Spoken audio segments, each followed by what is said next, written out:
নমস্কার বন্ধুরা, মৃন্ময় গার্ডেন্সের ইউটিউব চ্যানেলে আপনাদের সবাইকে স্বাগত। ও এটি যেটা দেখতে পাচ্ছেন, এটি হলো একটি গাঁদার গাছ। তো দেখুন গাছটিতে কি পরিমাণ ফুল এসেছে। তো আমি আজকে আপনাদের দেখাবো এই গাঁদা গাছের ডাল থেকে বালিতে কিভাবে চারা করতে হয়, মাটিতে কিভাবে চারা করতে হয় এটি কিন্তু দেখিয়েছি। এবার দেখাবো জলে কিভাবে সহজেই আপনারা চারা করতে পারেন। তো দেখতে পাচ্ছেন এরকম যদি একটি গাছ আপনি তৈরি করতে পারেন, এর থেকে কিন্তু অনেকগুলি চারা তৈরি করতে পারেন। আর দেখতেই পাচ্ছেন ভ্যারাইটি খুবই ভালো, খুব ভালো পরিমাণে ফুল এসেছে। এটি এরকম একটি ছোটো টবে বসানো আছে, 6 থেকে 8 ইঞ্চির টবে বসানো আছে। তো সেই তুলনায় কিন্তু খুব ভালোই ফুল এসেছে, দেখতেই পাচ্ছেন। তো চলুন দেখিয়ে দিই আপনাদের কীভাবে এই গাঁদা গাছের চারা আপনারা বার করতে পারবেন, তৈরি করতে পারবেন। তো এর জন্য আপনাদের কয়েকটি জিনিসের প্রয়োজন। থার্মোকল এবং একটি এই ধরনের ডিবে বা বালতির প্রয়োজন। তো এতে করলে কি সুবিধাটা হয়, আপনাদের চারাটি কিন্তু হওয়ার সম্ভাবনা বেশি থাকে, পচে যাওয়ার সম্ভাবনা খুবই কম থাকে। কোনো হরমোন দেবো না, হরমোন ছাড়াই কাটিংয়ের পাউডার বা যে কোনো হরমোন যে আমরা যেগুলি ব্যবহার করে থাকি সেই হরমোন ছাড়াই কিন্তু এগুলি হয়ে থাকে। গাঁদা গাছের কিন্তু চারা হয়ে যায়, অন্যান্য গাছে দিলে ভালো হয়।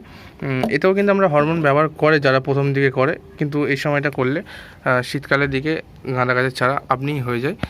তো আপনারা হরমোন দিয়েও করতে পারেন, হরমোন ছাড়াও করতে পারেন, হরমোন পাউডার ছাড়াও করতে পারেন। শুধু কেটেই কিন্তু বসালে এই গাঁদা গাছের চারা হয়ে যাবে। তো চলুন আমরা দেখিয়ে দিই কীভাবে চারাটি তৈরি করব। তো এই ধরনের একটি ডিবে আর থার্মোকলের প্রয়োজন হবে। তো প্রথমেই এই ডিবের মাপ করে থার্মোকলটি কেটে নেব, দেখতে পাচ্ছেন। তো এইভাবেই প্রথমে কিন্তু থার্মোকলটি কেটে নিতে হবে আমাদের।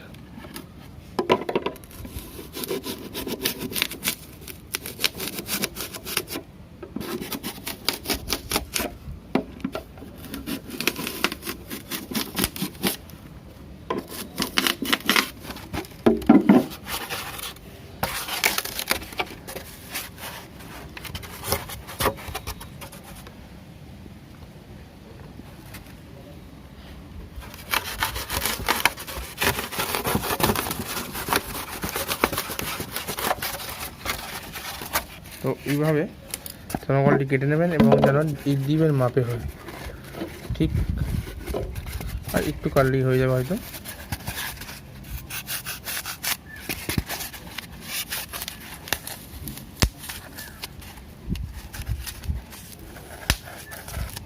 তো এই ধরনের যেন মাপে হয়, তো এইভাবেই করতে হবে।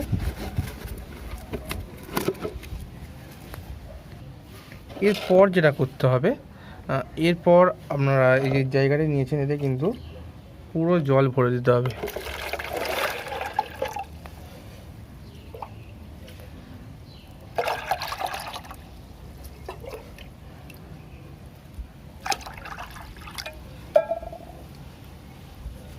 এইভাবে কিন্তু একটুখানি ফাঁকা রেখে 1-1.5 ইঞ্চির মতো পুরোটাই কিন্তু আপনাকে জল দিয়ে ভরে দিতে হবে। এরপরে আমাদের কাজ হলো, এই যে গাঁদা গাছটি আপনাদের দেখিয়েছি এর থেকে কিছু এই ধরনের ম্যাচিওর ডাল সংগ্রহ করে নেওয়া, যে ডালগুলিতে ফুল থাকতেও পারে বা না থাকলেও হবে। তো এইভাবে কেটে নেবেন, একটু বড় করে কাটবেন।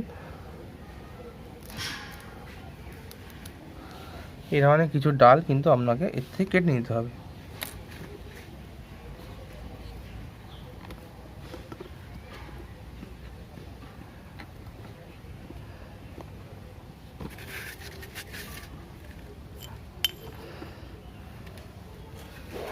তো এরকম জায়গা থেকে আপনাকে কিন্তু ডালগুলি কেটে কেটে সংগ্রহ করতে হবে। কিছু ডাল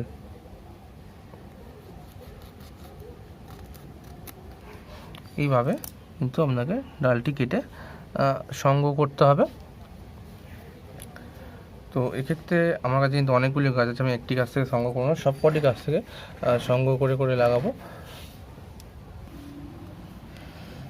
এইভাবে কিন্তু আপনাদের ডাল সংগ্রহ করতে হবে এইভাবে ডাল সংগ্রহ করার পর আপনাদের যে কাজটি হলো, ডালগুলিকে কিন্তু একবার হলেও অন্ততপক্ষে জলে ভালোভাবে চুবিয়ে নেবেন। এটি কিন্তু নর্মাল ওয়াটার, একদম নর্মাল। এই যে জলটি আছে একদম নর্মাল ওয়াটার। তো এইভাবে কিন্তু জলে চুবিয়ে নেবেন। নেওয়ার পর যে কাজটি হলো, আপনাদের এই যে ছোলাতে যে কটি ডাল আছে সব কটিকে এতে ঠোকাতে হবে। এখানে মোট আমার কাছে 6টির মতো ডাল আছে। তো 6টি ডালের জন্য আমি এখানে 6টি ফুটো করে নেব।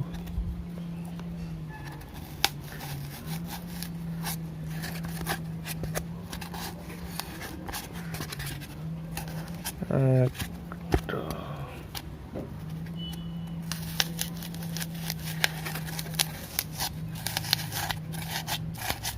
দুটো,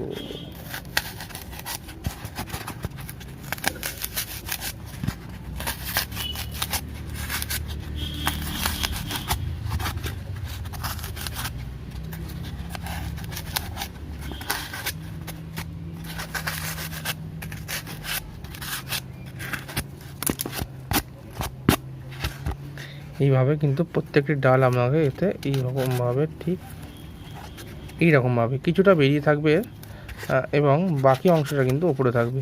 আচ্ছা, যে অংশটা বেরিয়ে থাকবে সেটি যেন এইখান থেকে হয়, কারণ শিকড়টা ঠিক এই জায়গা থেকে আসবে। এই যে যে গাঁট আছে, যেখানে পাতা আছে, সেইভাবে কিন্তু আপনাকে করতে হবে। তো দেখুন দেখুন ভালোভাবে লক্ষ্য করলে দেখতে পাবেন এই যে পাতাটি কিন্তু এখানে কিন্তু পাতাটি আছে এই ঠিক এইখানটা।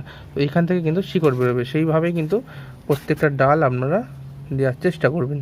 তো যেমন এই ডালটা এখান থেকে কিন্তু শিকড়টা কিন্তু এইখান থেকে বেরোবে, তো ঠিক ওইভাবে দেবেন। দেখুন এই দেখুন দেখতে পাচ্ছেন, লক্ষ্য করলে দেখতে পাবেন ঠিক এইভাবেই কিন্তু আপনাদের করতে হবে। তো এইভাবে প্রত্যেকটা ডাল আমি এতে দিয়ে দেবো।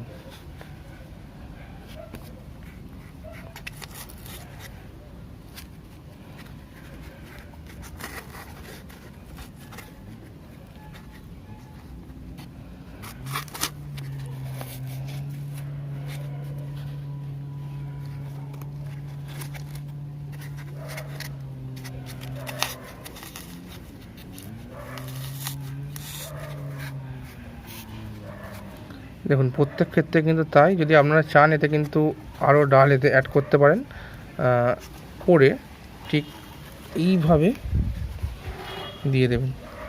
জাস্ট আপনার দেখার যে এই যে জলটা টাচ করছে কিনা, যদি না টাচ করে তো আর একটু জল আপনি কিন্তু দিয়ে দেবেন।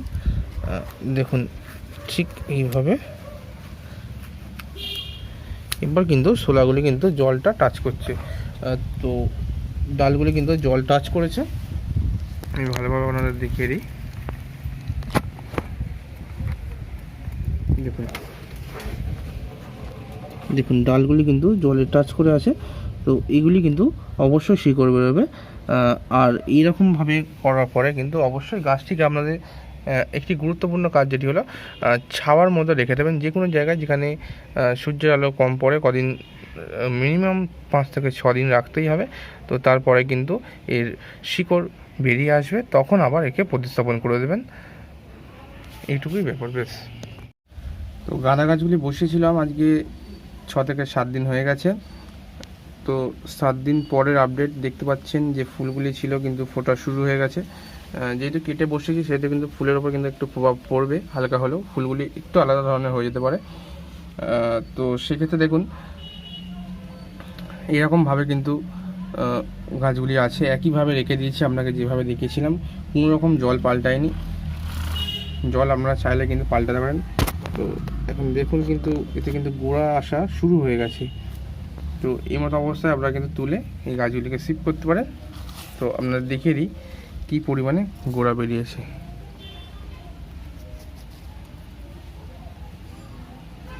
এই হলো এর কেমন শিকড় বেরিয়েছে দেখতে পাচ্ছেন। এখানে আমি মোটামুটি 3টি 4টি 5 6টি বসিয়েছিলাম।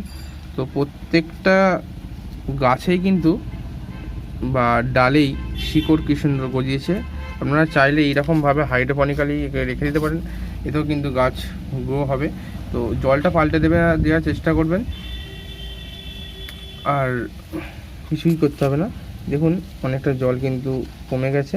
তো জলটা প্রত্যেক দিন আপনারা পাল্টে দেবেন। আমি আর এর আলাদাভাবে মাটি তৈরি করে দেখাচ্ছি না, আমার চ্যানেলে কিন্তু গাঁদা গাছের মাটি তৈরি সম্বন্ধীয় একটা ভিডিও আছে, কি করে চারা থেকে গাছ তৈরি করতে হয় তার প্রতিস্থাপন। আপনারা চাইলে সেখানে গিয়ে ভিডিওটি দেখে নিতে পারেন। দেখে নিলে আর মাটি তৈরির ব্যাপারটা আপনাদের আর অসুবিধা হবে না। তো ধন্যবাদ। এই ছিল গাঁদা গাছের ডাল থেকে জলেতে আপনারা কিভাবে চারা তৈরি করতে পারবেন তার ভিডিও।